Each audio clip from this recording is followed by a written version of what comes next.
ஓம் சாய்ராம், ஜெய் சாய்ராம். என் அன்பு குழந்தையே, காரண காரியமின்றி எந்த ஒரு செயலும் நம் வாழ்க்கையில் நடைபெறாது. நிச்சயம் ஏதாவது ஒன்று ஒளிந்திருக்கும். நல்லதை செய்வோம், பலனை எதிர்பாராமல் என்று எல்லோரும் செல்வார்கள் அல்லவா? அது வழிநடத்தும் நம்மை நிச்சயம் என்ற நம்பிக்கையோடு நாம் செய்து கொண்டே இருக்க வேண்டும்.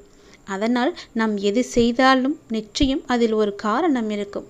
அதுபோல இறைவன் நமக்கு எதை கொடுத்தாலும் அதில் ஒரு நிச்சயம் ஒரு காரணம் இருக்கும் என்பதை நாம் தெரிந்து கொள்ள வேண்டும்.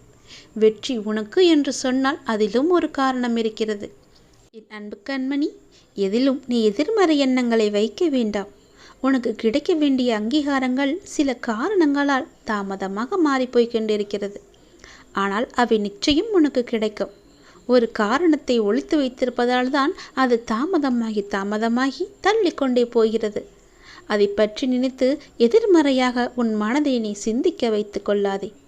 உன் மனதில் எப்பொழுதும் நேர்மறையை மட்டும் வைத்துக்கொள். அது நிச்சயம் எனக்கு கிடைக்கும் என்ற நம்பிக்கையை உனக்குள்ளே சொல்லிக்கொண்டே வா. அந்த வார்த்தை உனக்குள்ளே எப்பொழுதும் மந்திரங்கள் போல ஒலித்து கொண்டே இருக்க வேண்டும். எனக்கு நிச்சயம் அது கிடைக்கும், எனக்கு அது வேண்டும் என்ற நம்பிக்கை உனக்குள்ளே இருக்க வேண்டும்.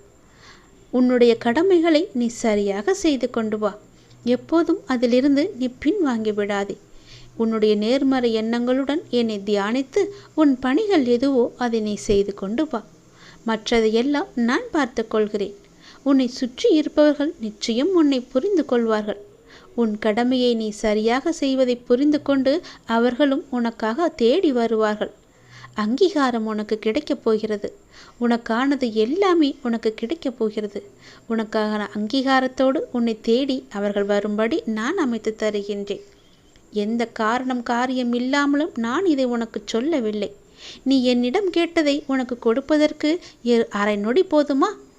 நான் தராமல் இத்தனை நாட்கள் உன்னை காக்க வைத்ததற்கான காரணம் அதனுடைய முழு பலனையும் நீ அடைய வேண்டும் என்பதற்காகவே. அந்த முழு பலனும் உனக்கு கிடைத்தால் மட்டுமே அதை உன்னால் முழுமையாக அனுபவிக்க முடியும். நீ அவசரப்பட்டு நான் உனக்கு கொடுப்பதால் அதில் பல பிரச்சனைகளை தந்திருப்பாய் நீ. அதனால் தான் அதை தரவில்லை உனக்கு.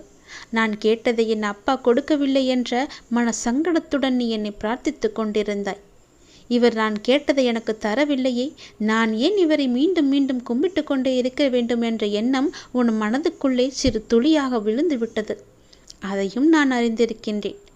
நான் சொல்வது எல்லாமே உனக்காக மட்டுமே, செய்வதும் உனக்காக மட்டுமே. அப்படி இருக்கும்போது நான் உனக்கு தீமையை அனுமதிப்பேனா? கிடையாதல்லவா? இதோ இப்போது நீ கேட்டதை நான் உனக்கு கொடுக்கப் போகிறேன். எல்லா காரணங்களும் கர்மாக்களும் முடிந்து விட்டது. நல்லது நடக்கப் போகிறது.